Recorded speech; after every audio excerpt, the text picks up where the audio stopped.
दोस्तों नमस्कार। आपका स्वागत है अपने YouTube चैनल पर। और डियर स्टूडेंट्स, कल हम लोगों ने एनसीईआरटी हिस्ट्री क्लास 6 चैप्टर 4 की स्टडी की थी। अर्थात वो टॉपिक क्या था, क्या बताती हैं किताबें और खबरें। आज हम लोग उसी चैप्टर को रिवाइज करेंगे और शॉर्ट नोट्स भी बनाएंगे। दोस्तों ये class state PCS, UPSC examination, TST, PST, super TET, RO, D triple SB, UP triple SC, SSC GD, even ऐसे सारे एग्जाम्स के लिए इंपॉर्टेंट है जिसमें हिस्ट्री का यह टॉपिक दोस्तों आता है।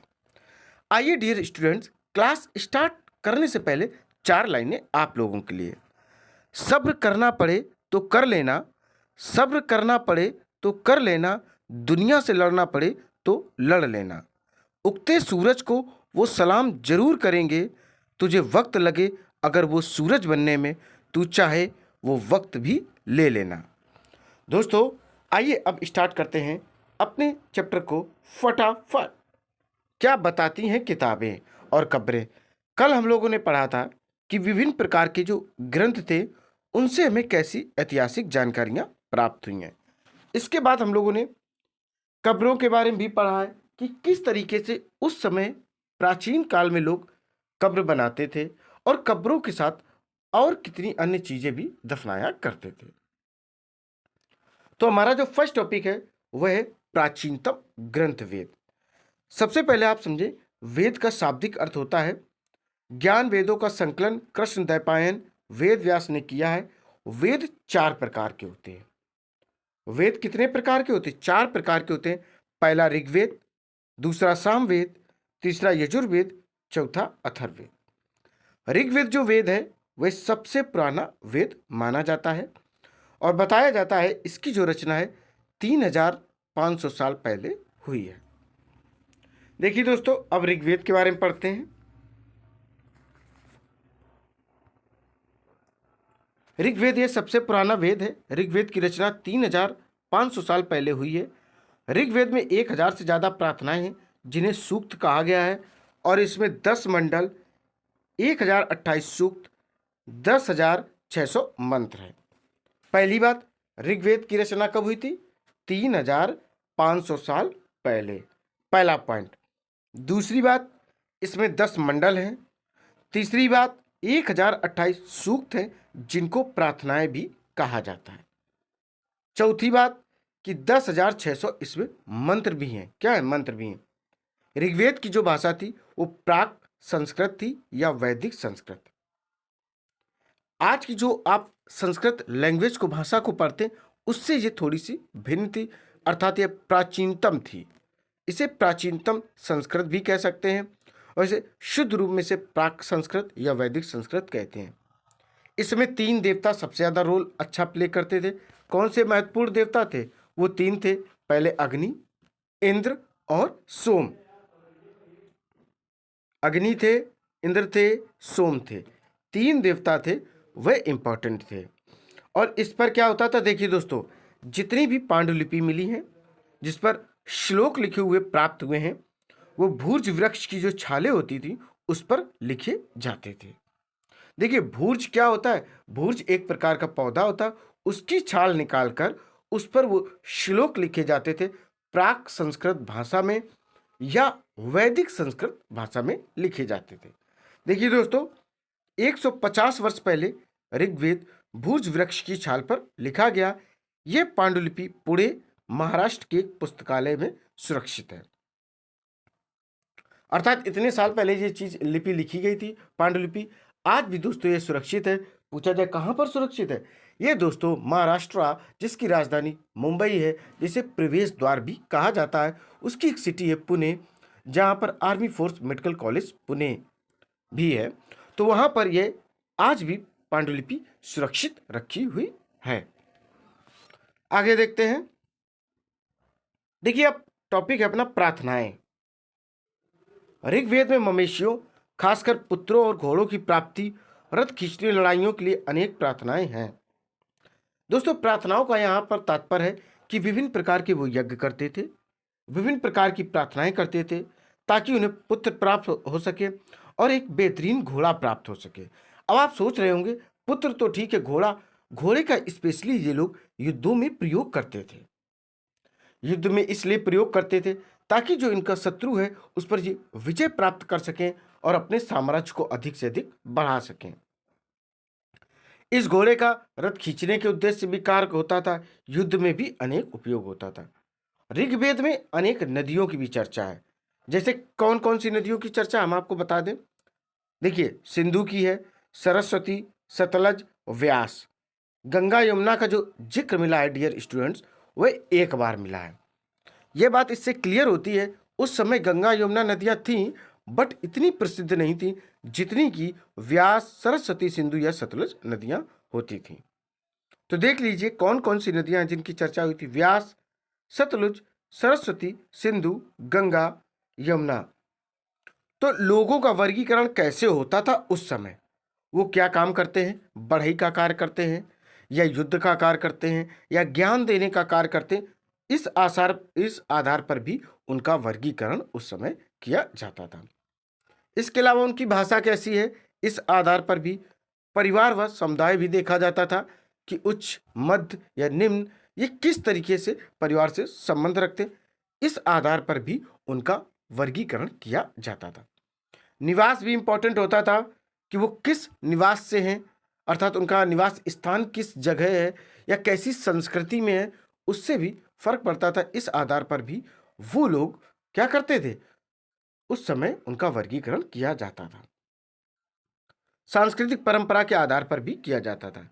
तो अगर बाई चांस आपसे पूछा जाए कि ऋग्वेद के समय में जो लोगों का वर्गीकरण है डियर स्टूडेंट्स, वो किस आधार पर किया जाता है, तो आप कह सकते हैं काम के आधार पर, भाषा के आधार पर, परिवार या समुदाय के आधार पर, निवास स्थान के आधार पर, या सांस्कृतिक परंपरा के आधार पर भी किया जाता था। अब देखेंगे लोगों के लिए शब्द। लोगों का वर्गीकरण काम, भाषा, परिवार या समुदाय, निवास स्थान या संस्कृति परंपरा के आधार पर किया जाता था। इसी आधार पर उनको शब्द वगैरह दिए जाते थे कि वे द्रविड़ संस्कृति से संबंध रखते हैं, वो आर्य संस्कृति से संबंध रखते हैं, वो मध्य एशिया से आए हुए हैं। तो इस तरीके से उन्होंने इनका विभाजन कर रखा था। अब देखेंगे काम के आधार पर ऐसे दो समूह थे जो समाज में,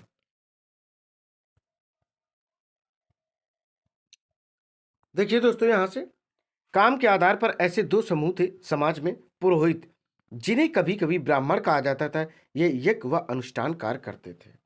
देखो, जो पुरोहित थे उस समय के पुरोहितों को क्या कभी कभी ब्राह्मण भी कहते थे। ये यज्ञ करते थे, ठीक है, यज्ञ, अनुष्ठान इत्यादि कार्य ये करते थे। इसके अलावा ये ज्ञान देने का भी कार्य किया करते थे। इनको पुरोहित, आज के समय में ब्राह्मण भी कहा जाता है। तो दोस्तों राजा क्या होता था, देखिए, राजा ये आधुनिक समय जैसे नहीं थे, ना महल में रहते थे, ना राजधानियों में, ना ही सेना रखते थे, ना ही कर वसूलते थे, और उनकी मृत्यु के बाद उनका बेटा अपने आप शासक नहीं बनता था। अर्थात एक तरीके से ये छोटे मोटे लीडर हुआ करते थे। ना ही इनके पास बहुत आलीशान महल था, ठीक है, ना ही इनके पास अच्छी राजधानी थी, ना ही इनके पास सैन्य कौशल हुआ करता था, और ना ही ये प्रजा से किसी भी तरीके का कोई कर लेते थे। अगर ये मर भी जाए, इनकी मृत्यु भी हो जाए, तो इसके पश्चात इनका बेटा राजा नहीं बनता था। सिर्फ ये नाम मात्र के राजा होते थे। जब जरूरत पड़ती थी, जब किसी राज्य से युद्ध होता था, तो ये एकत्र होकर युद्ध लड़ा करते थे। तो ये इनका सिस्टम था। दो ऐसे समूह थे, एक पुरोहित, दूसरा राजा। कभी आपसे इस टाइप का क्वेश्चन पूछा जाए कि ऋग्वेद के समय में कौन से ऐसे समाज थे जो उस समय पावरफुल हुआ करते थे, पहला पुरोहित, दूसरा राजा। अब अगला पॉइंट है आपके सामने, जनता व पूरे समाज के लिए। देखिए, जन, इसका प्रयोग आज भी होता है। जन का मतलब होता है जनसंख्या या जनता। हम लोग आम भाषा में कहते हैं इतने जन इधर आ जाइए, उतने जन उधर चले जाइए। तो जन का मतलब होता लोग। जन का मतलब होता है डियर स्टूडेंट्स लोग। देखिए, जन दूसरा शब्द या विश्व, जिसका वैश्य शब्द निकला है, जनता व पूरे समाज के लिए जन, इसका प्रयोग आज भी होता है। दूसरा शब्द था विश्व, क्या था, विश्व था, जिसका वैश्य शब्द निकला है। वैश्य मतलब जिनका संबंध सीधा व्यापार से होता है। देखिए उस समय क्या था, ब्राह्मण थे, क्षत्रिय थे, वैश्य थे, शूद्र थे। चार समाज में वर्गीकरण किया गया था मनुष्यों का उनके काम के आधार पर। किस आधार पर? काम के आधार पर। जिन लोगों ने प्रार्थनाओं की रचना की वे खुद को आर्य कहते थे, वह विरोधियों को दास या दस्यु कहते थे। जिन्होंने दोस्तों यज्ञ किए, ज्ञान दिया, विभिन्न प्रकार के धार्मिक अनुष्ठान किए, उन्होंने खुद को आर्य कहा। इसके विपरीत जो उस समय ईश्वर में विश्वास नहीं रखते थे, भगवान में आस्था नहीं मानते थे, उनको इन लोगों ने दास या दस्यु कहा। क्या कहा? दास या दस्यु कहा। कहा कि ये लोग हमारे विरोधी हैं, ये किसी भी धार्मिक कार्यक्रम में इंटरेस्ट नहीं लेते हैं, अर्थात रुचि नहीं लेते हैं। अब आगे बढ़ते हैं। अगला आपके सामने पॉइंट है, समाज मुख्य रूप से 4 वर्गों में बटा था। तो फटाफट देखते हैं कौन कौन से वर्ग हैं। देखिए पहला ब्राह्मण था, ठीक है। ब्राह्मण और अनुष्ठान वैश्य व्यापारी। देखिए जो ब्राह्मण था वो क्या क्या करता था? यज्ञ करता था, अनुष्ठान करता था, ज्ञान भी दिया करता था। ये कार्य ब्राह्मण के थे। अब बात करेंगे हम वैश्य की। वैश्य का काम था व्यापार, अर्थात एक वस्तु को एक दूसरे से आदान प्रदान करना, यही कार्य वैश्य का था। दूसरा क्षत्रिय। तो क्षत्रिय थी, क्षत्रिय में क्या थी? सेना। जो उस समय राज करते थे, जो लोग युद्ध लड़ते थे, उनको क्षत्रिय कहा जाता था। दूसरा शूद्र, दास। जो शूद्र थे उनको उस समय दास कहा गया, क्योंकि जो शूद्र थे या दास थे वे किसी भी धार्मिक अनुष्ठान या यज्ञ में भाग नहीं लेते थे और रुचि नहीं लेते थे। इनका मानना था ऐसा कुछ भी नहीं है, क्योंकि इनका मानना था जो ब्राह्मण है वह आर्य संस्कृति से संबंध रखते हैं और यह बाहर से आकर इन्होंने अपना निवास स्थान यहाँ पर बनाया हुआ है। तो 4 थे अपने पास, ब्राह्मण, क्षत्रिय, वैश्य, शूद्र। अब आगे बढ़ते हैं। अगला टॉपिक आपके सामने है महापाषाण। महा मीन्स बड़ा, पाषाण मीन्स पत्थर। तो 3000 साल पहले शुरू हुई ये शिलाखंड महापाषाण। महा मीन्स बड़ा, पाषाण मीन्स पत्थर। ये पत्थर दफन करने की जगह पर लोगों द्वारा बड़े करीने से लगाए गए थे। यह प्रथा दक्कन, दक्षिण भारत, उत्तर पूर्वी भारत और कश्मीर में प्रचलित थी। अगर बाई चांस आपसे इस तरीके का क्वेश्चन ऑब्जेक्टिव आ सकता है कि जो महापाषाण की करीने जरे हुए पत्थर पाए गए या बड़े पत्थर पाए गए हैं वह भारत की किस दिशा में पाए गए हैं, तो दक्षिण भारत, उत्तर पूर्वी भारत और कश्मीर में प्रचलित थे। अर्थात ऐसी बहुत सारी कब्र वगैरह मिली है जहाँ पर बड़े बड़े पत्थरों को काट कर विधिवत सजा कर विद डिजाइन लोगों को उस समय दफनाया जाता था।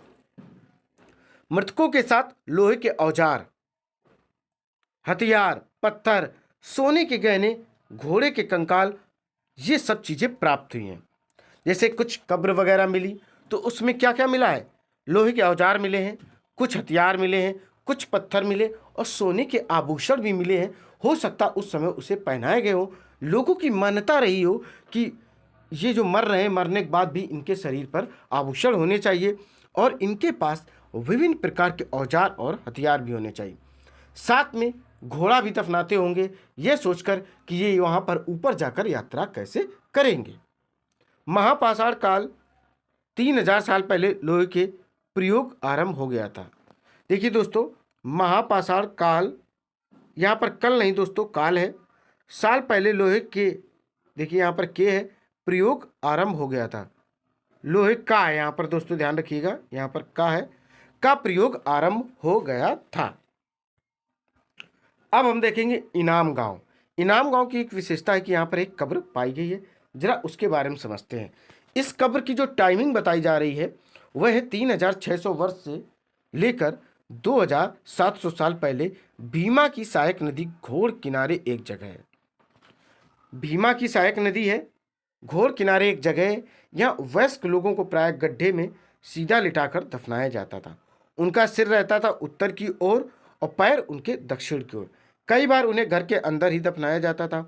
खाना खाने और पानी पीने के बर्तन शव के पास रख दिए जाते थे।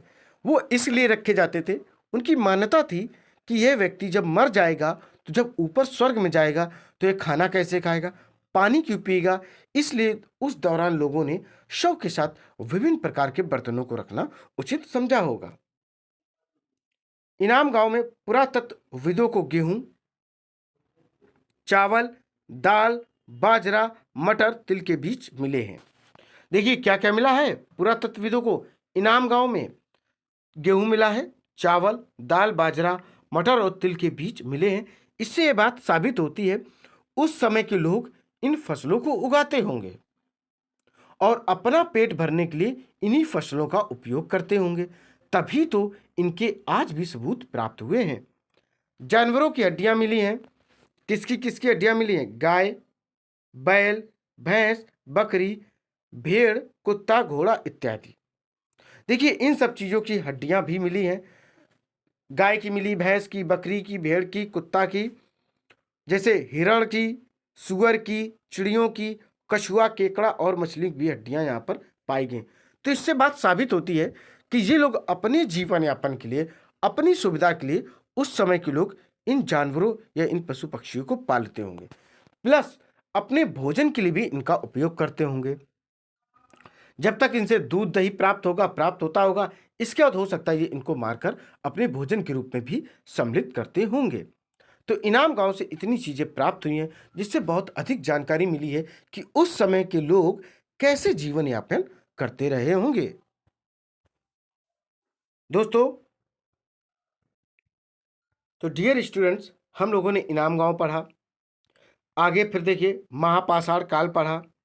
समाज मुख्य रूप से 4 वर्गों में विभाजित था, इस चीज की भी जानकारी ली है। और जनता व पूरे समाज के लिए भी, जैसे जन इसका प्रयोग होता है, जन मीन्स होता है जनता। इसके अलावा काम के आधार पर ऐसे 2 समूहों के बारे में पढ़ा जो उस समय पावरफुल हुआ करते थे। इसके अलावा दोस्तों हम लोगों ने पढ़ा है कि ऋग्वेद में किस किस की चर्चा मिली है, ठीक है, कौन कौन सी नदियों की चर्चा है, इसके बारे में भी पढ़ा है। और ऋग्वेद की खोज रचना लगभग कितने वर्ष पहले हुई थी। प्राचीनतम ग्रंथों के बारे में भी पढ़ा है। तो दोस्तों आइए फटाफट इसे एक बार और देखते हैं। और दोस्तों जैसे जो नोट्स बने हैं इनको और छोटा करके भी आप लोग बना सकते हैं। प्राचीनतम ग्रंथों के बारे में पढ़ा है। 4 ग्रंथ, ऋग्वेद, सामवेद, यजुर्वेद, अथर्ववेद। ऋग्वेद की रचना 3500 साल पहले, 10 मंडल, 1028 सूक्त, 10,600 मंत्र। इसके अलावा इसमें 3 देवताओं की चर्चा थी, अग्नि, इंद्र और सोम। और 150 वर्ष पहले ऋग्वेद के कुछ पांडुलिपियों की साक्ष्य मिले हैं जो भूर्ज वृक्ष की छाल पर लिखे जाते थे।